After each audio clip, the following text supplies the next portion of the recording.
Lors d'une récente excursion dans le Vermont, on a rencontré un animal qu'on n'avait jamais vu, le ver sauteur asiatique.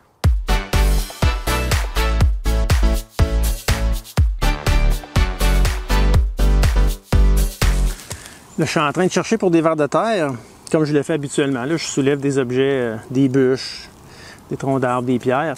Puis je trouve seulement des vers sauteurs asiatiques dans cette région. Qu'est-ce que le ver sauteur asiatique?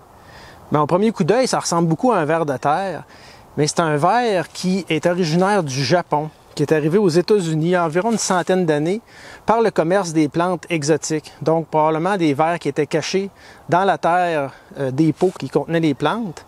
Donc, se sont rapidement répandus en nature et ce sont de grands consommateurs de litières forestières, de feuilles mortes, et on les considère nuisibles parce qu'ils décomposent rapidement la litière.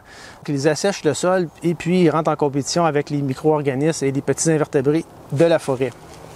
Le ver sauteur asiatique se différencie des vers de terre communs par son clitellum, c'est-à-dire l'anneau qui est dans la partie de tiers antérieure du ver. Habituellement, le clitellum des vers de terre est en relief, tandis que chez le ver sauteur asiatique, il est pâle, mais il est au même niveau que le reste du corps, donc il est plus subtil.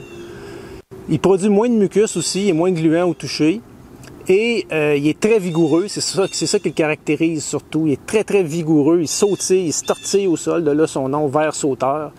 Quand il se déplace aussi, c'est vraiment particulier, puis c'est comme ça que nous on l'a remarqué.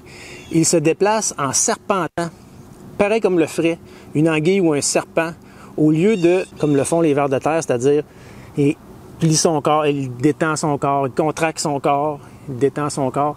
Lui, c'est vraiment en serpentant. Très beau ver.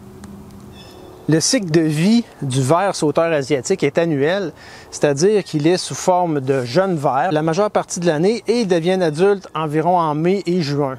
Donc une génération par année. Lors de vos prochaines balades en forêt au Québec, restez vigilants à vérifier les vers de terre que vous pourriez rencontrer au cas où il y aurait des vers sauteurs asiatiques, parce qu'on le sait, ils sont au Vermont, ils sont tout près du Québec. C'est peut-être juste une question de temps avant qu'on en retrouve sur notre territoire.